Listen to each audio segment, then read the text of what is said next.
पीछे हटो।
चार्ली पर है, दरवाजा खोलो।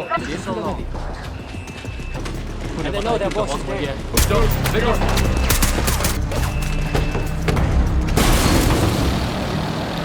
Mame şeni karıs. Şenliğinti? Pizza çorayız.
Ja, so ist das im Anlager.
ხდება?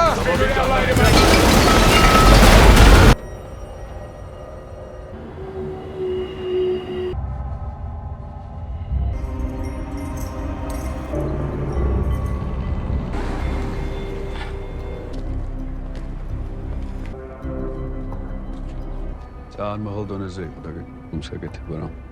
შეჩნები ზება უნდა და შენ ზმაზე და ეგეთები. ბავშვმა უკლავ თვალწინ შურის ზება თუ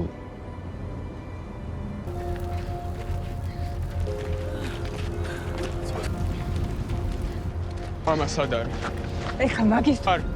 მამა შენი არ მოდ. ჰა? სანდრა მამის მინდა.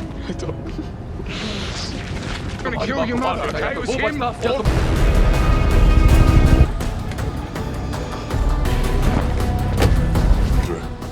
John.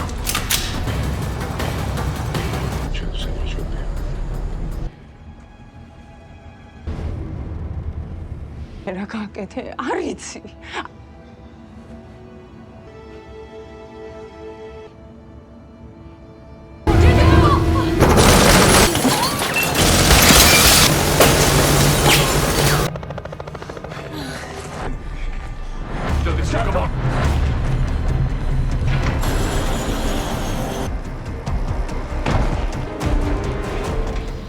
हम कवर करते हैं तुम्हें कुछ नहीं होगा You guys need. बॉस लोग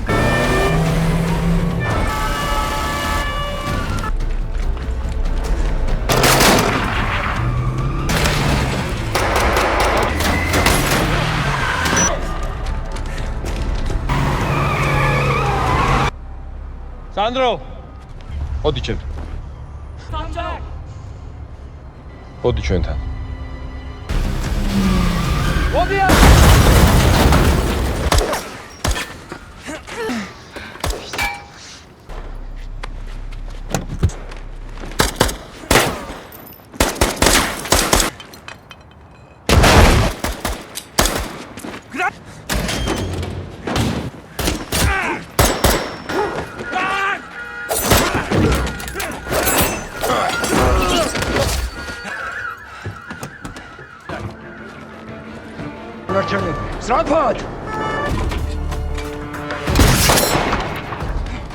შენ დააბრძანა მიდი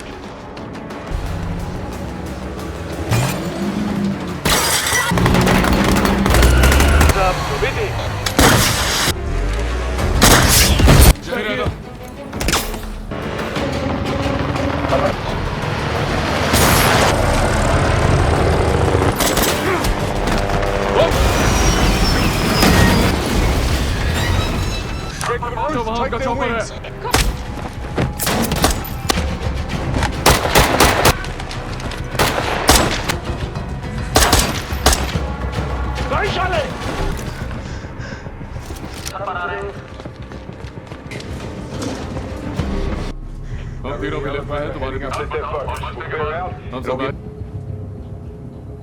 ზედვართ.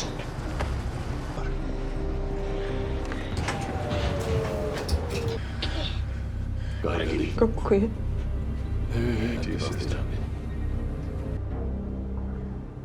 ზაღაც უგიყვარდა შენი დედიკო.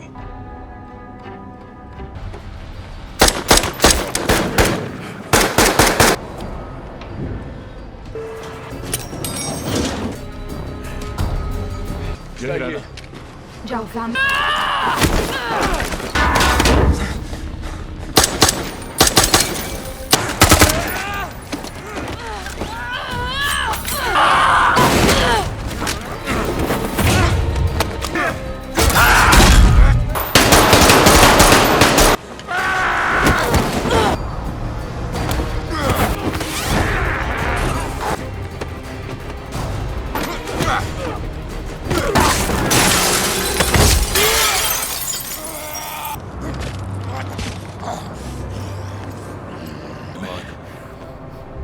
ये बहुत फिक्र है तुझे इसे अपने दुश्मनों के साथ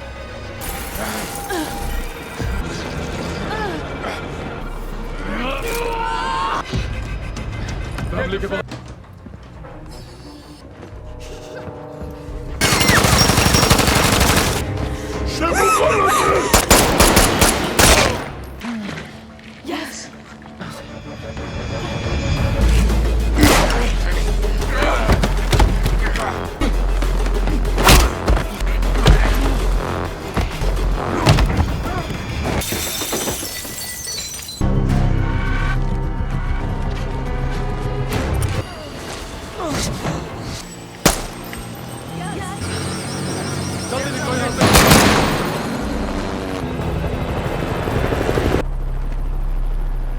तुम आगे ध्यान दो यस मेरी तरफ देखो मेरी तरफ देखो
आजा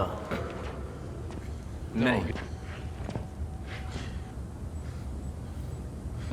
Consume yourself in a life fully training from your body. Ga moord weer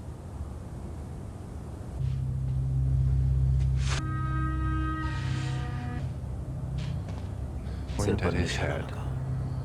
Kaya. Daarom is het net goed gegaan. What is?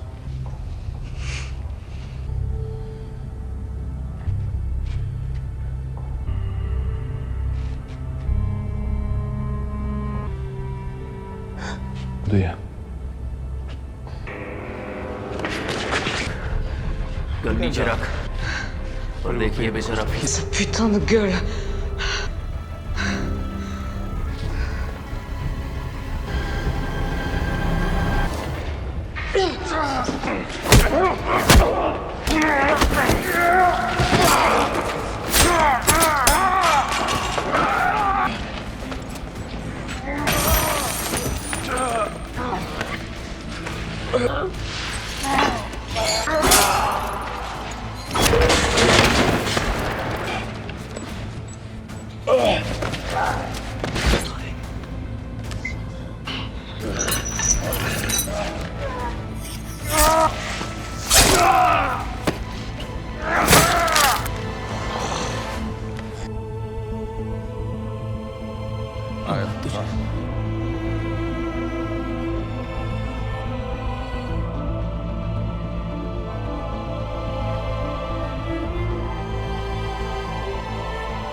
Hey guys, today we're diving headfirst into the adrenaline-fueled sequel, Extraction 2. We kick off exactly where the last one left us, with our man, Tyler Rake, taking an unscheduled, very long swim after a rather dramatic plummet off a bridge. Spoiler alert for the first movie, I guess, but come on, you knew he wasn't really gone. We see him pulled from the murky waters, looking less like a hero and more like a very expensive, very broken ragdoll. Doctors are frantically working on him, a flurry of medical jargon and frantic beeps echoing through the sterile environment. It's a gritty, almost visceral start, painting a clear picture of just how close he came to meeting his maker. His recovery is not a montage of triumphant gym sessions with upbeat music. Oh no. This is the brutal, painstaking reality of rehabilitation. Every breath is a struggle, every movement an agony. We watch as he slowly, painfully rebuilds his shattered body in a remote cabin, surrounded by snow and presumably a whole lot of internal screaming. The silence is punctuated only by the crackle of a fire and the strained grunts of a man pushing himself beyond human limits, a real testament to his sheer, unadulterated stubbornness. If you liked this sneak peek, hit the like button and subscribe.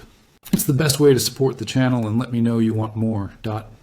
Just when Rake seems to be finding a sliver of peace, or at least a stable heart rate, who strolls into his snowy sanctuary but the ever-so-smooth Alcott? He's got that "I'm here to ruin your quiet retirement" vibe down pat. Alcott lays out the new gig. Extract Ketevan, Rake's ex-wife Mia's sister, and her 2 kids from a heavily fortified Georgian prison. Oh, and her husband, David Radiani, is a ruthless crime lord who's essentially holding them captive within those very walls. No pressure, right? Rake, quite understandably, is less than thrilled with the idea of jumping back into a literal inferno. He's been through enough, thank you very much. The memory of his last mission and the emotional toll it took hangs heavy in the air. We hear the subtle, almost imperceptible shift in his breathing, the faint clenching of his jaw as the implications sink in. It's not just any mission, it's personal. This isn't just about money or reputation, it's about family, a concept Rake has struggled with his entire life. The offer sparks a flicker of something in his eyes, a mix of dread, duty, and maybe, just maybe, a chance at some kind of redemption. The silence in the cabin is almost deafening as he weighs the impossible choice. He tries to push back, muttering about being done, but Alcott knows just how to twist the knife, reminding him of his past and the chance to make a difference. The moral compass in Rake, though heavily battered, still points towards helping those in need, especially when it involves his estranged family. After a moment of intense internal struggle, a deep sigh escapes him, and we see the reluctant, almost imperceptible nod. The mission is on, and just like that, the quiet rehabilitation is over. Time to trade those comfy PJs for some tactical gear, I guess. Dot with the mission begrudgingly accepted. Rake quickly gets his band back together, because, let's be real, you don't tackle a Georgian prison solo, unless you're like Batman, and even he brings a sidekick. He meets up with a dynamic duo, Nick and Yaz, his indispensable partners in mayhem. There's a genuine warmth in their reunion, a quiet understanding forged in countless firefights and near-death experiences. Their banter is sharp, economical, and laced with an unspoken loyalty. They immediately dive into the logistics, spread out over blueprints and satellite images, a stark contrast to the cozy cabin. The details of the target are laid out, Ketevan, and her children are trapped within a sprawling high-security prison, a veritable fortress designed to keep things in, not let them out. The discussions are precise, almost surgical, as they meticulously plan every possible angle of entry and exit. We hear the crisp rustle of paper as they examine prison schematics, the soft click of a pen marking potential breach points. They gear up with an impressive array of weaponry and tech, each item purpose-built for extreme scenarios. From custom-fitted body armor that would make a medieval knight jealous, to an array of firearms that look like they could stop a small tank. They're leaving nothing to chance. The weight of the equipment, the metallic clink of magazines being loaded, the satisfying snap of a weapon being readied, it all adds to the growing tension. Nick, with her strategic brilliance, outlines the tactical approach, her voice calm and authoritative amidst the organized chaos of preparation. Yaz, ever the watchful and loyal protector, ensures every piece of gear is in its place and operational. There's a palpable sense of anticipation, a nervous energy that hums beneath their calm professionalism. They're not just mercenaries. They're a family, albeit one that specializes in breaking people out of very bad places. This isn't just a job. It's an unspoken pact to look out for each other, no matter the cost. As they load into their transport, the collective deep breath before the plunge is almost audible. The stage is set for an epic and undoubtedly violent prison break. The moment arrives. Rake, looking less like a friendly neighborhood extraction specialist and more like a tactical Grim Reaper in full riot gear, breaches the prison walls. The plan? Create a diversion, specifically a massive, staged prison riot. Because what's a good prison break without a little chaos, right? As they make their entry, the sounds of pandemonium are instantaneous. The roar of angry inmates, the shrill alarms, the sharp cracks of gunfire echoing off concrete walls. It's an auditory assault, a symphony of destruction. Rake moves with brutal efficiency, a force of nature cutting through the ranks of guards and inmates alike. Every punch lands with a sickening thud. Every block is delivered with bone-jarring force. The choreography here is just chef's kiss, a masterclass in close-quarters combat. He's not just fighting, he's flowing, turning every obstacle into a stepping stone. We see the sheer desperation and brutality of the prison environment come alive, with inmates swarming, their faces contorted in a mix of fury and fear. Our hero, seemingly impervious, absorbs and dishes out punishment with equal measure. The air is thick with the metallic tang of blood and the acrid smell of burning rubber from exploding vehicles outside. Rake's objective is clear: find Ketevan and her children. He navigates the labyrinthine corridors, a human battering ram smashing, through barricades and sending armed thugs flying.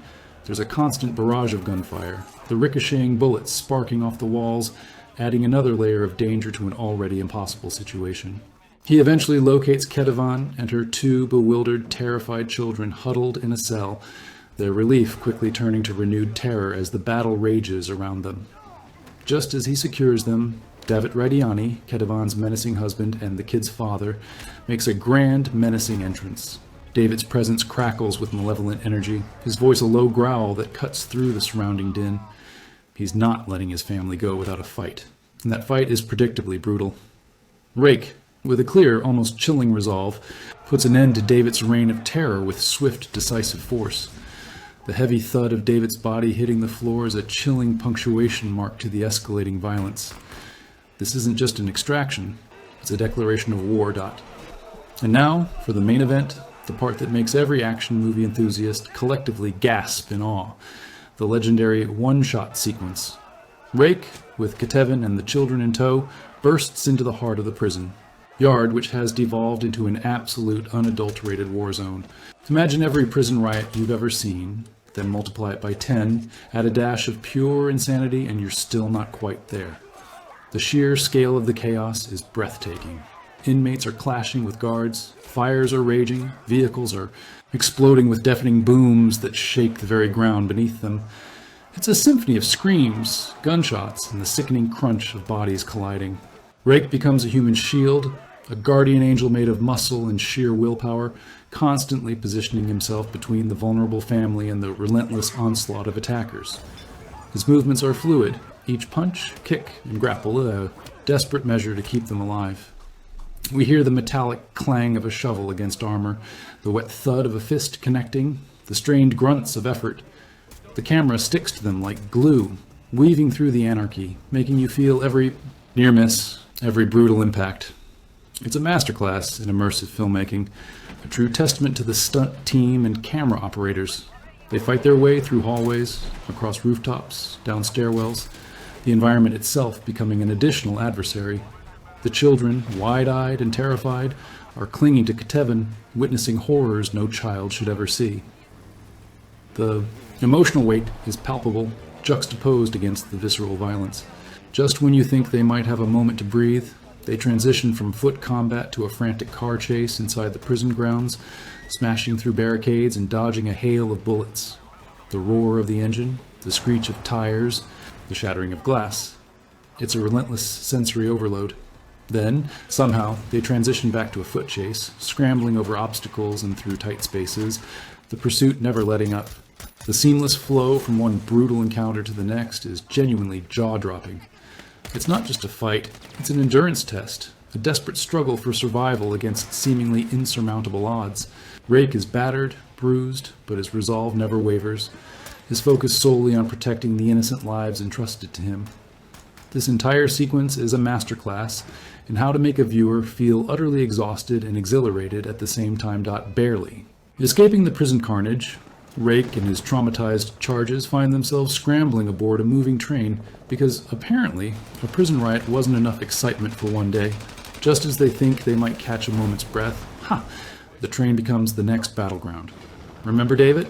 Well, his even more menacing brother, Zurab Radiani, is now utterly furious and out for blood, sending his elite thugs to finish the job. The train, initially a symbol of escape, quickly transforms into a metallic death trap. Rake, Nick, and Yaz are instantly back in action, fighting tooth and nail in the narrow confines of the train cars. Every punch, every kick, every gunshot is amplified by the tight spaces, the sounds echoing off the metal walls, creating a truly claustrophobic and intense experience. We hear the distinct whoomp, whoomp, whoomp of a helicopter closing in, adding another layer of aerial menace. Bullets rip through the train's windows, sending shards of glass flying, narrowly missing the kids. It's a relentless onslaught. Rake, ever the resourceful warrior, uses every part of the train as a weapon, throwing enemies into seats, smashing them against walls, even using the very movement of the train to his advantage. There's a particularly gnarly sequence where he's clinging to the side of the train, fighting off attackers while a helicopter hovers menacingly, its rotor wash threatening to rip him off. The wind whips past, a deafening roar combining with the incessant gunfire. The stakes are impossibly high, with Ketevin and the children cowering amidst the chaos, their cries often drowned out by the explosions and frantic gunfire. Yaz and Nick are absolute beasts, working in perfect synchronicity with Rake, covering his flanks, taking down enemies with brutal efficiency. The sheer athleticism required for these stunts is just mind-boggling. People are jumping between cars, dangling precariously and somehow still landing devastating blows. This train sequence isn't just about the physical combat. It's about the relentless psychological pressure, the feeling that there's no safe haven, no escape from Zurab's vengeful wrath. Each carriage brings a new wave of threats. Each corner turned reveals another armed assailant. It's a symphony of metallic scrapes, grunts of pain, and the frantic rat-a-tat-tat of automatic weapons, all against the backdrop of a speeding locomotive. This whole segment is a masterclass in sustained tension, making you wonder how on earth they'll ever make it to the next stop, alive. Finally, comma, after what feels like an eternity of non-stop, heart-stopping combat. Our battered heroes reach a safe house in Vienna. It's a brief, much-needed respite, a moment to catch their breath, and for the kids, a chance to process the absolute trauma they've just endured. The serene setting, a stark contrast to the previous battlegrounds, almost feels like a trick, a cruel joke. We see the team trying to decompress, patching up wounds, both physical and emotional. Rake is, predictably, still on high alert, but there's a noticeable easing of tension, a moment where he allows himself to actually be tired. Nick and Yaz are doing their best to comfort Ketevin and the children, whose faces still bear the haunted look of recent horrors. However, this piece is fragile, built on a foundation of shifting sands. In a moment of understandable yet ultimately catastrophic desperation, Ketevin makes a fateful call to her brother-in-law Zurab, informing him of David's death. This is the domino that kicks off the next wave of devastation. Meanwhile, her son, Sandro, still reeling from the violent death of his father at Rake's hands, is manipulated by Zurab. Sandro, a child caught between two warring families, makes a heartbreaking choice born of grief and confusion. He subtly, perhaps even unknowingly, provides information that allows Zurab to pinpoint their location. The seeds of betrayal are sown, leading to a creeping sense of dread that slowly permeates the quiet atmosphere of the safe house. We hear the hushed tones of the phone call, the slight tremor in Ketevin's voice, followed by Sandro's surreptitious, whispered conversation, each a tiny crack in their seemingly secure sanctuary. The tranquil setting is suddenly charged with an unspoken tension, a ticking clock that only the audience can hear. It's a poignant moment, highlighting the tragic consequences of a cycle of violence, where even the innocent become unwitting pawns. The quiet before the storm is always the most unsettling, isn't it? Because you just know it's not going to last, And just like that, the brief calm shatters into a million pieces. Zurab, true to his word and fueled by vengeance, launches a full-scale assault on the safe house. It's not just an attack, it's an invasion, a relentless wave of highly trained, heavily armed thugs swarming the property. The initial burst of gunfire is absolutely deafening, blowing out windows, shredding walls, and turning the peaceful refuge into a war zone in mere seconds. Rake, Nick, and Yaz are immediately on the defensive, reacting with lightning speed, but they're significantly outnumbered and outgunned. The safe house, designed for comfort, now becomes a series of choke points and kill zones. Every corner turned is an ambush, every doorway a death trap. We hear the desperate cries of Ketevin and the children as they're ushered to safety, their terror palpable amidst the cacophony of explosions and automatic weapons fire. The fight is brutal, visceral, and incredibly personal. Rake fights with a ferocious, almost primal rage, fueled by the betrayal and the immediate threat to the lives he's sworn to protect. He's taking down enemies with a relentless efficiency, the crack of his rifle punctuated by the sickening thud of bodies hitting the floor.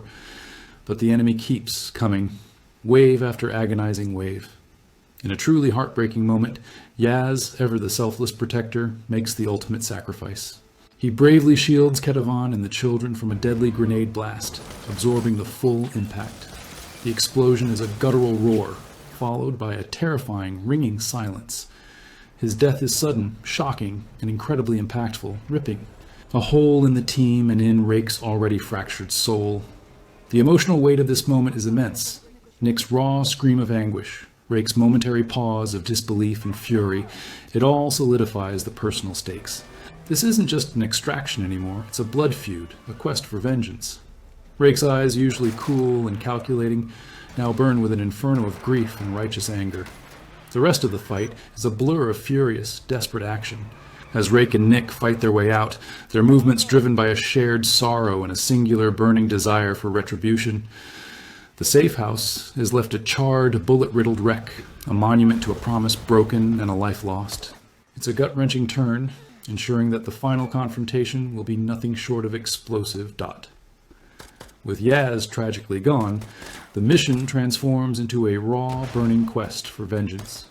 Rake, now a man possessed, and a grief-stricken equally. Furious Nick tracks Zurab to his lavish, incredibly well-guarded high-rise sanctuary in Vienna.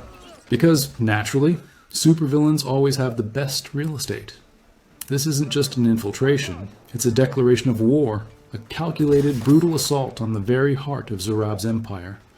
The approach itself is audacious, showcasing Rake's disregard for personal safety when driven by such intense emotion. They scale the building, using every shadow and structural weakness to their advantage. A silent, deadly ascent, punctuated only by the whisper of climbing gear. And once inside, it's a systematic demolition of Zurab's forces. The building, designed as a fortress, becomes a maze of close-quarters combat. Rake and Nick move with chilling precision, their combined fury a terrifying force. The sounds are a symphony of destruction. The sharp crack of silenced weapons, the dull thud of bodies dropping, the frantic shouts of guards realizing too late they're up against something truly unstoppable. Each floor presents a new challenge, a fresh wave of heavily armed goons, all of whom seem rather unprepared for two people fueled by so much righteous anger. Rake is a whirlwind of punches, kicks, and improvised weapon usage, his movements fluid and devastating. We feel the impact of every blow, the jarring recoil of every shot fired. Nick, as always, is his perfect complement, covering angles, dispatching enemies with ruthless efficiency, her face a mask of grim determination. There are moments of almost balletic violence, where the sheer physicality and coordination of the stunts are breathtaking. They breach a gym, a lavish office, a residential apartment, each space instantly transformed into a bloody battleground. The opulent surroundings are torn apart, glass shattering, furniture splintering, all testament to the ferocity of the fight. The mission to save Ketavan and her remaining child, who are still Zurab's leverage, is woven into this tapestry of vengeance. Rake's relentless pursuit through the building is punctuated by his fierce protectiveness, ensuring no harm comes to the innocent. This entire sequence is a masterclass in dynamic action within a confined, yet constantly changing environment, a testament to the fact that when you mess with Rake's team, you're going to get an entire high-rise full of pain delivered straight to your doorstep. After the high-rise carnage, the final inevitable showdown shifts to a deserted airfield, a desolate expanse that perfectly sets the stage for a brutal, no-holds-barred confrontation. Rake has managed to get Ketavan and the children to safety, or at least to a less immediately dangerous place, and now it's just him and Zurab. This isn't just an extraction anymore, it's a reckoning. Zurab, still convinced of his invincibility, faces Rake with a terrifying blend of arrogance and raw, animalistic fury. The wind whips across the tarmac, carrying the tension in its currents, creating a sense of isolated gladiatorial combat. The fight is raw, visceral, and incredibly personal, a testament to the deep-seated hatred and grief on both sides. We hear the sickening crunch of bone on bone, the strained grunts of effort, the heavy, ragged breaths of two men pushing themselves to their absolute limits. Every punch carries the weight of Yaz's death, of Ketavan's suffering, and of Rake's own internal demons. The choreography is brutal, less about flashy moves and more about sheer, desperate force, each blow intended to disable or kill. Rake is beaten, battered, but his resolve is unbreakable. Zurab, despite his formidable fighting skills, is ultimately consumed by his own rage and recklessness. Just as Rake is pushed to the brink, Nick arrives, a guardian angel of vengeance, providing crucial backup and tilting the scales in their favor. The sound of her arriving vehicle screeching to a halt, followed by the crisp, precise crack of her rifle, is a moment of pure, unadulterated relief. Together, they corner Zurab, and the ensuing struggle is short, sharp, and decisive. Rake, with a final cathartic burst of strength, delivers the killing blow, ending Zurab's reign of terror. The heavy thud of Zurab's body hitting the cold tarmac is a final, grim punctuation mark. The fight leaves Rake utterly exhausted, collapsing to his knees, his mission of vengeance complete, but the cost, as always, is immense. Sandro, Kedevin's son, is also found and captured, a solemn reminder of the innocent caught in this violent web. His terrified, guilt-ridden gaze meets Rake's, a silent acknowledgement of the roles they've both played in this tragedy. The air is thick with the metallic tang of blood and the acrid smell of spent gunpowder, a grim testament to the battle that just unfolded. The silence that descends after the final shot is almost as deafening as the previous chaos, a somber end to a brutal chapter. In the aftermath of the epic showdown, Rake and Nick, predictably, find themselves in a bit of a pickle, namely a jail cell. Because apparently, even world-class extraction specialists have to deal with pesky things like international law and property damage. But fear not, our trusty fixer, Alcott, swoops in like a dark knight with a briefcase, securing their release with the ease of someone who definitely knows how to pull strings you didn't even know existed. We hear the distinct click of the cell door, the slight squeak of a guard's boots as he escorts them out, a sound that promises freedom. They're bruised, battered, and probably craving a very long, very quiet nap. But their unwavering loyalty to each other and their shared, grim determination are palpable. The scene then shifts to Alcott, introducing them to his incredibly enigmatic boss, a character played by none other than the effortlessly cool Idris Elba. This guy exudes power and mystery, his presence immediately signaling that Rake and Nick's adventures are far from over. He's not just a boss, he's the puppet master, the man behind the curtain. He offers them another mission, of course, because why stop a good thing when you've got two highly effective, albeit slightly unhinged operatives? The offer is vague but tantalizing, hinting at future, even more dangerous escapades. It's a tantalizing tease for what's to come, leaving us all wondering what fresh hell Rake and Nick will be extracted into next. The subtle glint in Rake's eye, the almost imperceptible nod between him and Nick, tells us everything we need to know. Their lives of quiet contemplation are definitely on hold for the foreseeable future, as if they ever really existed. The future is unwritten, but one thing is clear. Wherever there's impossible danger and people needing to be extracted, Tyler Rake and Nick Khan will inevitably be there, probably covered in blood and looking for a fight. It leaves you feeling like the fight is never truly over, only paused for dramatic effect. And honestly, we wouldn't have it any other way. As the dust settles and the adrenaline slowly recedes, we're left with Tyler Rake, not quite at peace, but perhaps a little closer to it. His gaze, often hardened by battle, now holds a flicker of contemplation.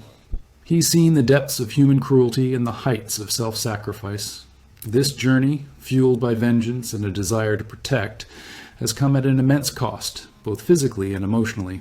Yet, there's an undeniable strength in his resilience, a quiet determination to continue fighting the good fight, even if it means bearing an ever heavier burden.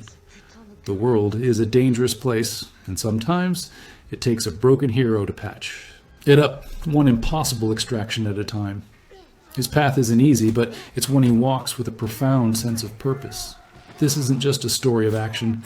It's a testament to the human spirit's capacity to endure, to rise from the ashes, and to find a reason to keep fighting, even when everything seems lost.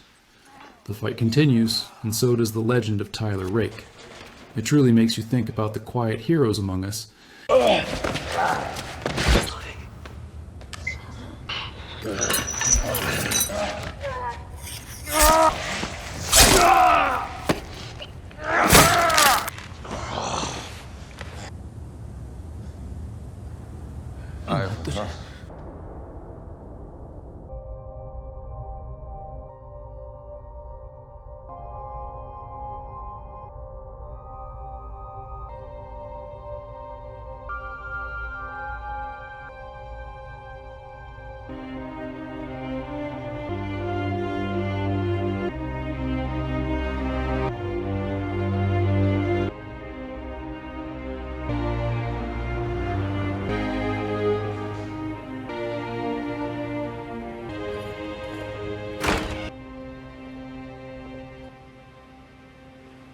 कैसा है उसने उन्हें सारे कारोबार बताए मेरे को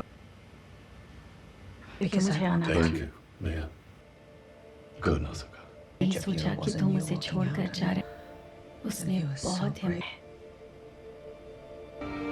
वो तुम्हें बहुत मानता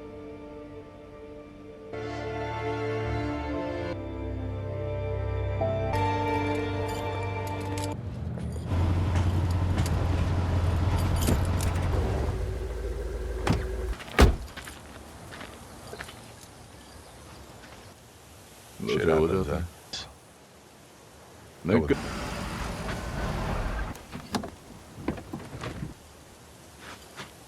बहुत मजेदार है अपना मेरे ऊपर आएगा